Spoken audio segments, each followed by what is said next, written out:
Good morning.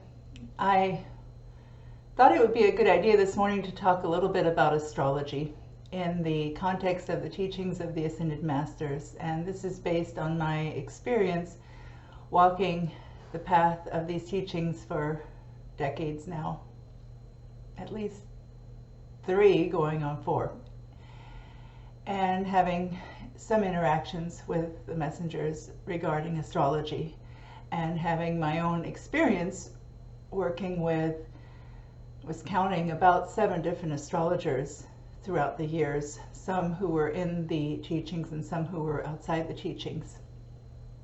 And I'd like to begin by explaining a little bit about astrology, not very much, but just a little bit. Astrology is the understanding that the planets have an influence on our life, on our being, on our birth, because each of the planets in our solar system has a certain amount of qualities. For example, we know that where Jupiter is going to be expansion, and where Uranus is, there's going to be change, and where Venus is, there's going to be love and beauty, and where Pluto is, there's going to be challenge and danger, or upsets. And where the moon is where your emotions are going to be. It's the child place, soul place in your chart. Where the sun is going to be expansion and all of that. Where Mercury is communication and the rapid firing mind of God. I think I've covered most of them now. Neptune, illusion, delusion, and also a certain dreamy quality. Did I miss any? Trying to think of my solar system here. Anyway, Saturn, the great initiator Maitreya, or the initiations of Satan. And Mother said we can repudiate the Saturnian satanic initiations. Anyway, the point is that that's where the influences are. Then they go into the houses. The astrology chart is based on certain houses and so forth. And so then we look at what planets are in what houses and how the planets come together or face each other off. Are they conjunct, or are they facing each other off in a square, and so forth? Well, all of that is well and good. The problem is when people put too much emphasis on it, because it becomes a superstition. And remember in the little call to Helios and Vesta, O presence, I am in and behind the sun. I welcome thy light into my life, into my soul, into my being, into my consciousness, into my world. Radiate and blaze forth thy light. Break the bonds of darkness and superstition. Charge me with the great clearness of thy heavenly radiance. I am thy child, and each day I shall become more of thy manifestation. That to me is our roadmap when it comes to astrology. We have to be very careful about giving it too much power.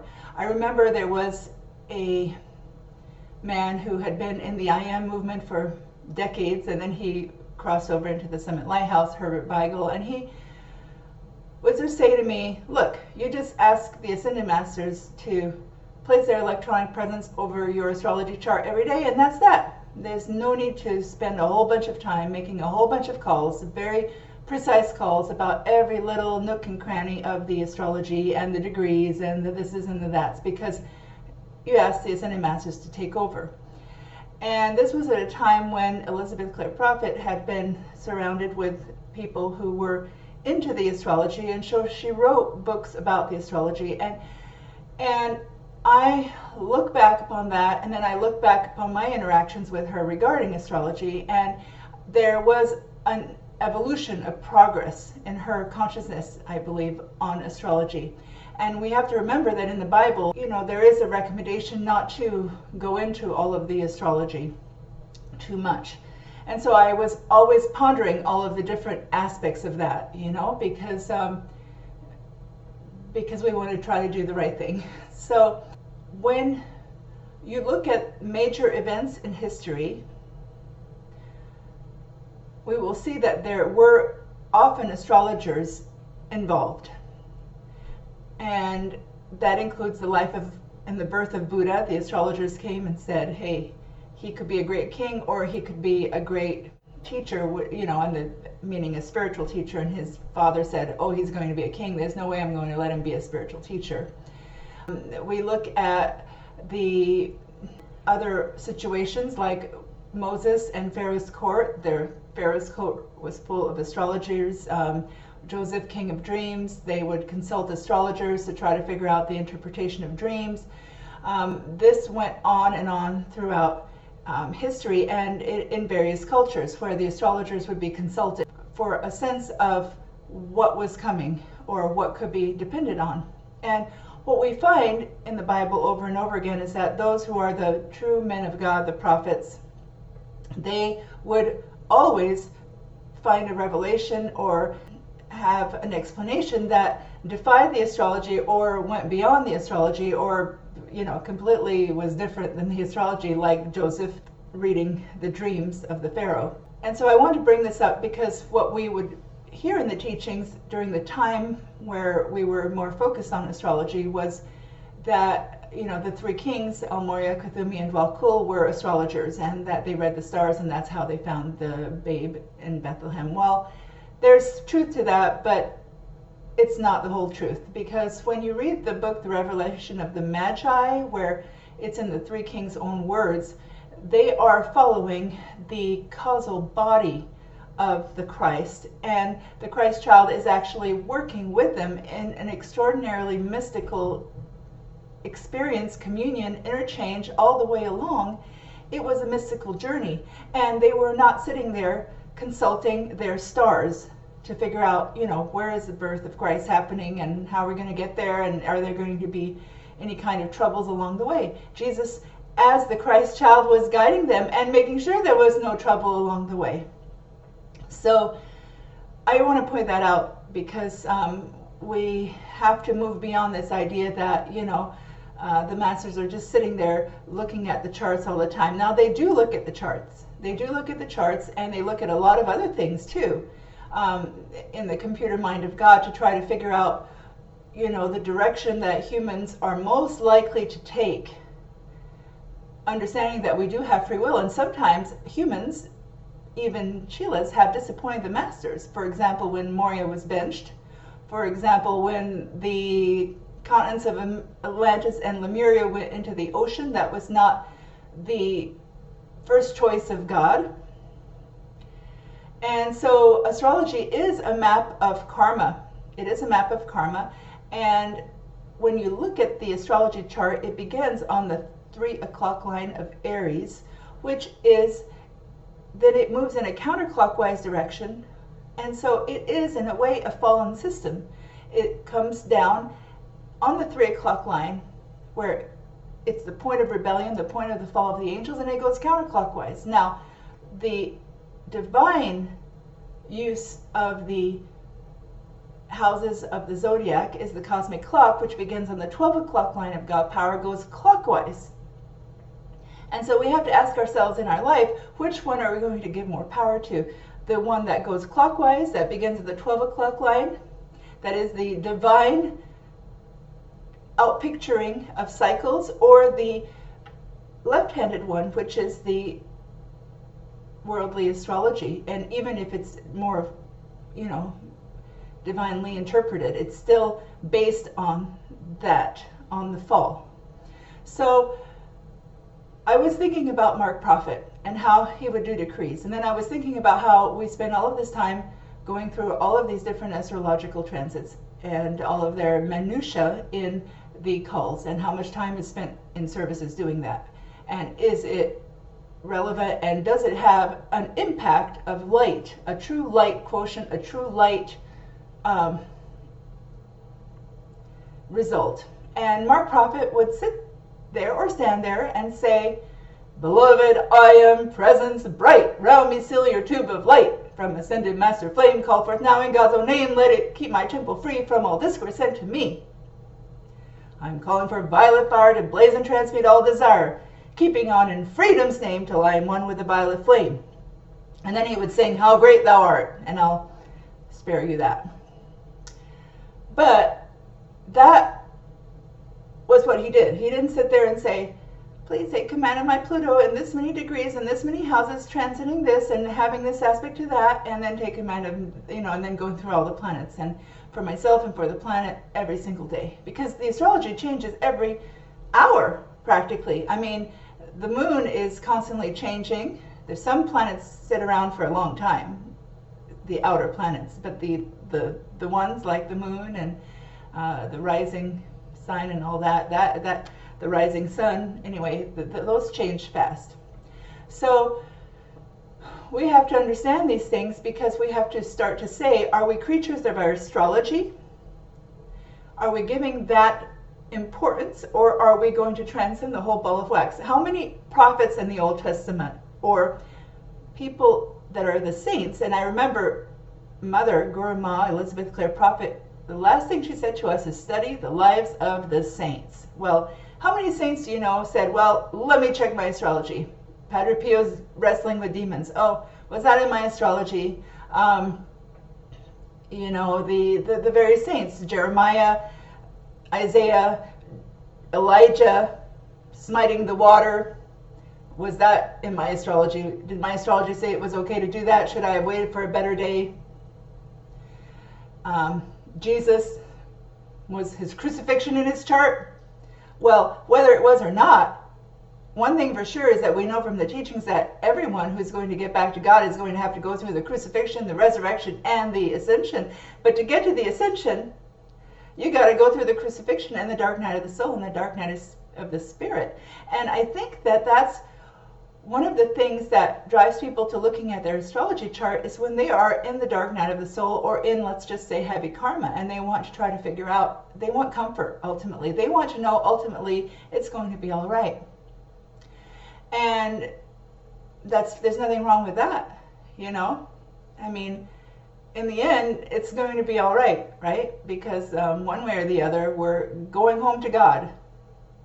And, we're either going to be, when we go and how we go and what we have to go through between now and then is really up to God. And our mighty I Am Presence, our Holy Christ Self, knows our astrology even better than we do. And our sponsoring masters. And do they really want us to say, God, I want you to take command of every little aspect here that I'm going to describe to you in very great detail, so that you have every single detail of this call? Or do they want us to say, like El Morya had given us his picture, put it on your knee, put your stuff on your knee, and then decree for the world. You guys take command of my astrology. I'm going to pray about the earthquake in Venezuela and the people who have lost everything. I'm going to pray about the children in Palestine who are being brutally murdered. I'm going to pray about the situation with the economy and how our nation is so divided, and so on and so forth. And I'm going to pray for the youth of the world. I'm going to pray about the situation with the misuse of technology that's coming upon us very quickly.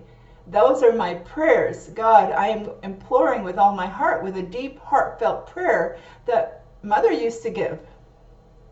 And, in that perspective, the astrology, and looking at every little bit of the astrology, whether it's personal or greater, in some ways almost seems a little selfish, because God already knows. And so we have to consider that. Now, of course, if we're making calls with the right intention, God will appreciate the intention, and they know that, we're still like children in the schoolyard, and sometimes children need a teddy bear. But we have to move beyond that. I tell you, one of the things that I realized in my life as I went through these various astrological sessions is that my astrology in my life couldn't be predicted very well, because I was told this and that would happen and it didn't happen, or it happened in such a different way. The interpretation is always possible after the fact, but before the fact, it is in the ungrunt, it is the way things are going to unfold is going to be a part of your path of initiation, which defies and transcends astrology. I have had situations where I almost died. I don't know if my chart had said, oh, you could have died that day when this truck hit you or when that hit you. Actually, 3 trucks hit me. And by the grace of God, I survived. Or when I almost drowned, when I drowned in the river and God pulled me out of the river miraculously, and time and space was spliced. Was that in my astrology that I was supposed to die that day? Because I did practically, and then came back, and then God kept it going, because God wanted me to fulfill a divine plan. And clearly it was important enough for the masters that I fulfill this divine plan that they were willing to give me that extension of life, or that intercession, that miraculous intercession. Otherwise, I would have had to start all over again. And they made that choice. I didn't make the choice. I didn't even have a chance to hardly make the call. I was in the bottom of the river saying, God, the only ones have gotten me. I'm done. It was beyond everything I could do. And so it was totally a grace where it was not my doing. It was God's doing. And it was a gift. And that didn't mean the rest of my life was any easier, by the way. I don't think anyone's path is easy when you're following the teachings. Really following the teachings. You're going to be challenged every step of the way, in every possible way. I was making a list the other day of all the possible challenges that people can have in life, and I think I've probably had 80% of them or more. Not boasting about it, just explaining that I understand, that I've been through these things, and I'm not going to list them here. But that makes it so that you don't just walk on water without having had to go through all of the challenges that people have had to go through, including Jesus. I mean, he decided he would go through the worst kind of putting to death that you could have, to show that he wasn't above it. He could have easily, vanished, disappeared from their midst, called down angels to rescue him at the last minute, which is what they taunted him to do. But he wanted to show that he was willing to walk every footstep in our human path. And we have to do that, because otherwise, we don't drink the full cup. So that's part of the dark night of the soul and the dark night of the spirit, that every saint, and you have to be a saint to ascend back to God. There's no shortcut on that one. No astrology going to take you to God. Not without going through the initiations. And so I remember conversing many times with my teacher, Guru Ma Elizabeth Clare Prophet, before, for example, getting married. She really wanted me to do this marriage, and it was part of the karmic journey, the lessons, and the both the blessings and the challenges that I had to experience. And I must have asked her a number of times. And so I still wanted my astrology done. I said, I'm not doing this without seeing the astrology, because I wanted to make sure. Well, we were looking at dates, and Mother kept coming up to me and saying, hey, have you gotten a date yet? Have you gotten a date yet? Have you gotten a date yet? Like 6, 7, 8, 9 times. And I would say, we're still trying to find the right astrology date. There was no good astrology for 3 years, at least. And Mother was like, look, pick the worst date you can find, and then I won't have to hold the balance for you.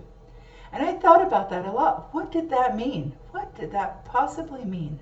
Well, does it mean that when our life is going relatively well, that we are either, the masters are either holding the balance for us, the guru was in that time holding the balance for us, and having to take on some of the more difficult challenge of our life on some level to help us keep going? Or did it mean that she knew that at some point the marriage would come to an end, which marriages often do, because if they're karmic marriages, it's for a certain allotted cycle, and then you can be free, to move on to other cycles. Possibly. At some level, I'm not saying her outer human mind knew, but maybe God in her knew that, the sooner you get through this, the sooner you get beyond this. And I'm not saying everything was bad, and I'm not saying everything was good. I'm just explaining an experience that people go through, which is family life and then separation. So Mother didn't say, oh yes, try to find the right date, try to find the best date, try to find the best time. She didn't say that. And that gave me an understanding once again of the transcending of the astrological confines, because ultimately, if you've got a test in front of you, an initiation you have to go through, whether it's a 10-minute initiation or a 30-year initiation, that's what you have to go to and go through to balance your karma and to get to the other side in order to be able to win the ascension in the end. I was watching a program once of this man in India who, it was a motorcycle movie, you might find it, was these young people who were driving through the Himalayas on motorcycles. It was actually a very interesting movie. And he had been given an astrological prophecy of death. On a certain day, you're going to die. And so he decided to go and take this trip to the Himalayas to see, you know, if I'm going to die, I might as well go to the Himalayas, right, and go through this trek. And what ended up happening was that day he had a terrible accident, a motorcycle accident. But it wasn't actually that terrible because he walked out of it. And, you know, and then he went on. He didn't die. And that in itself was the defeat of the astrology. Now, he did go consult some of these holy people in the higher Himalayan monasteries who blessed him, and there was obviously prayer work and everything else going on. He wasn't a creature of his astrology, and that's the very point. That's the very point. We are not creatures of our astrology. Now, behind, you know, after the fact, we can say, well, that happened. But how many times have these things happened in our life? And Archangel Michael told us, you can't even imagine how many times I've had to save you that you don't even know about. You see? And so it really comes down to remembering, how did the saints walk their life? How did the prophets walk their life? The prophets of the Old Testament, and even Mark and Elizabeth, Clare prophet. And if you're going to look at your astrology, remember, you might just be looking for comfort or a certain level of guidance. I know some people who say, I won't do anything without looking at my chart. I have to have my chart examined for everything. If I have surgery, if I have, you know, if I go on a vacation or a trip, I want to make sure I'm in the right dates. Well, to me, that becomes a burden. It goes, for me, it goes against the Holy Spirit. You know, walking with the Spirit, being guided by the Spirit, praying for protection, of course, but more important than that, having your life being led by a desire to expand God consciousness and do the will of God, right? So this man in the Himalayas really inspired me in that sense, because he decided to transcend his astrology. And so I think I want to leave it at that today, and I think I gave you a lot of information about astrology that will help you to have a better understanding of it. I never found that astrology was predictable for me, or predictive, not in a way that I could say, aha, this is so important, this really happened, it happened just like this, and it gave me insight. Now, what goes along with astrology may be helpful counseling in general, but I would be very careful about giving it too much emphasis as a superstition, and I would also be very careful about spending too much time decreeing about it and about the minutiae of it, when there are much bigger things that we can be giving our heart flame to and our voice to as the science of the spoken word. We can ultimately decree our future. That is the whole point of the science of the spoken word. God said, command ye me. God said, thou shalt decree a thing and it shall be established unto thee. And so we're here to become masters of time and space. We're here to become masters of the spoken word. We're supposed to be masters as we move along the initiation, some which will be difficult. And most importantly, we're supposed to develop such a relationship of love with our mighty I Am Presence, with our God Self, with our sponsoring masters, with our twin flame on the inner, that it will transcend. I'll just leave you with this little story. And it was interesting because I remember Mother had talked about a similar story where one day she was going to go on the platform to give a dictation and she got terribly burnt. She got burnt on the stove. She got burnt. And Mark said to her, well, you had to balance that karma before you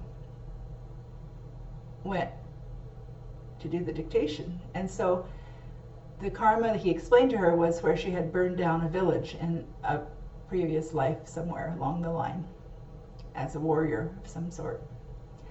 And so the other day I was pondering this experience which I believe I had, where I was burned at the stake for, speaking the divine truth as I understood it in those medieval times, which some are still transcending. And I ended up putting my hand in the stove, not meaning to. I was trying to get a piece of bread out or something, and I got this this burn here, and it's looking a lot better now, by the way. It was about, almost twice the size. And still working on healing that burn. And I thought, isn't that interesting that that would happen to me on the day that I'm really reflecting this record of past lives. And I don't know if that was in my astrology or not, but regardless, I had to experience this. And most important, what do you learn from this? What do you learn from this? Well, we learn to keep on keeping on. And that is what Guru Ma always would say to us. Keep on keeping on. Bellow like Mark Prophet and keep on keeping on. And if you're going to have a relationship with the stars like the three kings, may it be the relationship that you read about in the revelation of the Magi. God bless you. Namaste.